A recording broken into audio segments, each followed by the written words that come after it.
Señorías, nos encontramos ante lo que tanto la medicina como la sabiduría popular denominarían un síntoma, un hecho de superficie que nos indica que otro hecho más sólido, más estructural, está ocurriendo por debajo. Toser, por ejemplo, sería un hecho aislado, pero indica que el cuerpo puede tener un problema más profundo. En este caso, el síntoma que tenemos delante es bien sencillo. Este Gobierno, de facto, está evitando el control de esta Cámara. El Ejecutivo está escapándose a la vigilancia y seguimiento del Legislativo, nada más y nada menos. Se trata de una agresión formal a la división de poderes, tal y como queda recogida en nuestra Constitución, a la que hay que respetar un poco más y a lo mejor que nombrar un poquito menos. Un principio básico que trata de evitar una ley muy general de la política, según la cual toda fuerza, en ausencia de límites, tiende a expandirse y finalmente corromperse, porque un poder sin control fácilmente se deslizaría hacia posiciones contrarias a la búsqueda del interés general y a prácticas que amenazarían el pluralismo, como están sospechando ahora ya en nuestro país organizaciones de la sociedad civil y medios de comunicación que estos días, señor ministro de Interior, denuncian que el Gobierno pudiera estar usando las instituciones de todos para hostigar a la oposición. Un verdadero escándalo para el Estado de Derecho.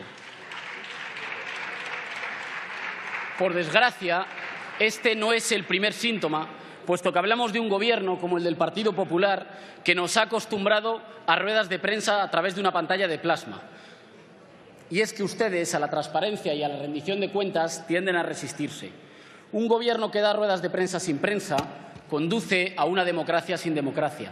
Una democracia de bajo perfil, donde todo principio parlamentario o constitucional parece arrodillarse ante esta tendencia tan actual que consiste en despreciar la producción de leyes parlamentarias en favor de los decretos, es decir, un deterioro de las funciones básicas de la vida parlamentaria, que acaba en una hipertrofia del Ejecutivo. Como recordaba el constitucionalista Rubio Llorente al señalar que la proliferación del decreto ley como forma de intervención del Gobierno en el desarrollo político de un país supone un grave riesgo para la democracia. Silencio, por favor. Gracias, señor presidente. ¿Por qué considera este Ejecutivo, señor presidente en funciones, por qué se considera legitimado para esquivar el control del Parlamento? Ahora más que nunca, y precisamente porque el Gobierno está en funciones, es cuando debe esmerarse más en rendir cuentas ante esta Cámara. La respuesta es sencilla, pero la conclusión es más peligrosa. Este Gobierno se considera legitimado para regatear los mecanismos de la democracia parlamentaria, porque juzga a este Parlamento como un obstáculo. Este Gobierno se inspira, como otros de oscuro recuerdo, en aquella doctrina que considera que la política y la democracia están bien siempre que dejen paso al cálculo financiero, que la soberanía corresponde a los mercados y no a los pueblos, la misma doctrina que cede nuestra soberanía y que está detrás del espíritu de los papeles de Panamá, la que dice que las leyes están por encima de la gente común, pero que aún por encima de las leyes se sitúan los privilegiados, los que gracias a su poder pueden sustraerse al control de las instituciones, igual que este Gobierno pretende sustraerse al control del Legislativo. Las normas, parecieran entender ustedes, son solo para aquellos que no tienen la fuerza o el dinero suficiente para saltárselas. Y esta es la verdadera amenaza para nuestra democracia. Antisistema no es la gente que llenó nuestras plazas, antisistema son los poderosos sin control ni rendición de cuentas alguna.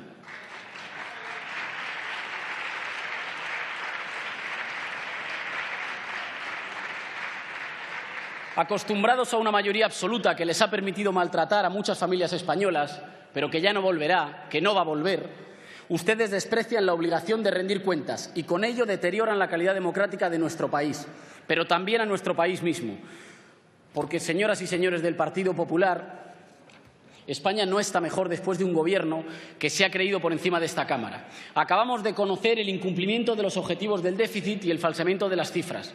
Acabamos de conocer que el rescate bancario a Bankia va a costar el doble de lo que dijimos y, además, que la factura sigue sin saberse si nos la van a devolver en algún momento. En buena medida, hemos ido sabiendo que tenemos el dudoso honor de estar compitiendo por abajo en desigualdad con los países más castigados de Europa, al mismo tiempo que escalamos en los rankings de corrupción. ¿Y qué relación tiene eso con lo que estamos discutiendo? Ninguno de estos atropellos, ni uno solo, hubiera sido posible sin la concentración de poderes y la opacidad con las que nos gobernaron en la anterior legislatura. El camino para tener un país más justo es exactamente el mismo camino para tener un país más democrático y con más equilibrio de poderes. Por tanto, Hoy proponemos un tratamiento sintomático para aliviar uno de los problemas de nuestra democracia, porque creemos, agárrense a la silla para que vean qué idea tan antisistema, que si el Gobierno está bajo el control democrático funcionará mejor. Es una idea, señorías, que gritó nuestro pueblo el 15 de mayo de 2011. Allí estábamos muchas y muchos de los que hoy estamos sentados en esta Cámara de Diputados y no olvidamos aquel mandato. Regeneración democrática, soberanía popular, justicia social y transparencia. Son compromisos ineludibles, pero al mismo tiempo son la única garantía de la prosperidad económica y el bienestar social. Todo lo que avancemos en equilibrio e independencia de los poderes, en participación popular y en transparencia lo estaremos avanzando en democracia. Todo lo que, por el contrario, avancemos hacia la concentración de poderes, el uso partidista de las instituciones que son de todos y la opacidad, lo estaremos retrocediendo hacia la oligarquía. No se equivoquen, hoy no les estamos pidiendo un favor. Que el presidente comparezca hoy es una buena noticia. Que lo haga como si fuera una gracia personal, como algo que pudiera decidir a voluntad propia, no lo es. No querría yo arriesgarme con uno de estos juegos de palabras que tanto se estilan aquí. Ya saben, eso de si somos los españoles, muy españoles. Pero es que la idea que traemos hoy es rematadamente sencilla. Lo que estamos diciendo es que un presidente es un presidente, que un gobierno es un gobierno aún en funciones y que un parlamento es un parlamento y debe ser respetado.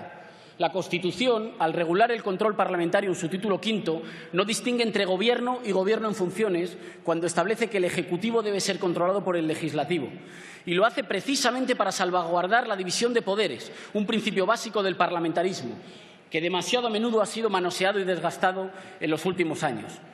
Decía que no les pedimos un favor, sino que cumplan con su deber. La obligación del Gobierno es dar información a las cámaras, como recoge el artículo 109 de la Constitución, comparecer ante las mismas, como reconoce el artículo 110, y responder ante las preguntas e interpelaciones que se le formulen, como reconoce el 111.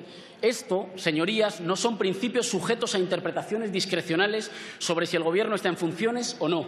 Negarse a rendir cuentas es un capricho suyo que pudiera sentar un terrible precedente, que un Gobierno pueda estar meses sin ser controlado por el Parlamento.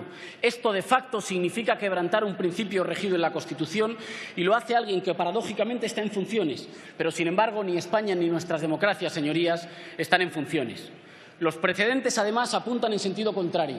El 17 de febrero de 1981, habiendo dimitido como presidente del Gobierno don Adolfo Suárez, los diputados de la oposición sí tuvieron la oportunidad de interpelar al Gobierno en funciones.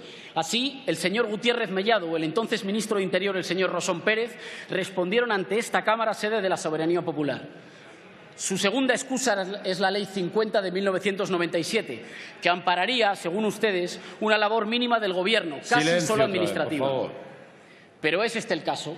¿Está tomando el Gobierno exclusivamente decisiones ligeras o administrativas que no requieren el control parlamentario? A mi juicio, este Gobierno está tomando decisiones políticas y es difícilmente negable. El Gobierno no se está limitando a despachar ordinariamente asuntos públicos. Estoy pensando, por ejemplo, en la prórroga de 60 años más a la cuestionada papelera ENCE en la ría de Pontevedra.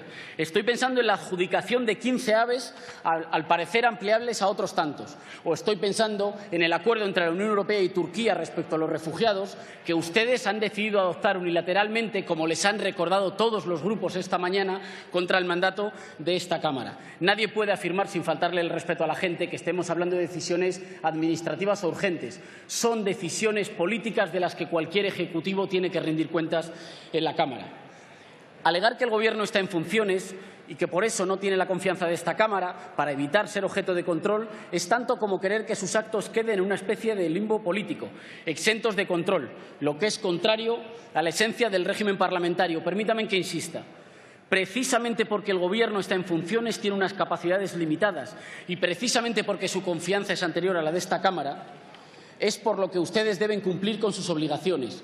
Donde ustedes ven excusas para no afrontar la rendición de cuentas, nosotros vemos razones redobladas para el equilibrio de poderes y el control democrático. Y entonces, ¿a qué están esperando el Ejecutivo para rendir cuentas? ¿A qué le tienen miedo? ¿Qué es lo que no se puede explicar en esta Cámara? El señor presidente del Gobierno, aún en funciones, no fue elegido directamente para su cargo en votación nominal. Fue elegido en esta Cámara y esta Cámara ahora reclama su legítimo derecho a controlar al Gobierno, tanto más legítimo cuanto que ahora ha cambiado la distribución de escaños fruto de la soberanía popular. Acabo, señor presidente. Y lo hago recordando que España ha confiado demasiado tiempo en las recetas, en las formas y en las contrarreformas del Partido Popular. Sin duda, la paciencia de nuestro pueblo ha sido digna de estudio. Ahora, en esta Cámara, ya no les pedimos más que prueben algo distinto, que prueben algo nuevo, algo sencillo. Confíen ustedes en la democracia y dense una oportunidad para terminar su mandato con dignidad. Muchas gracias. Muchas gracias, señor Errejón.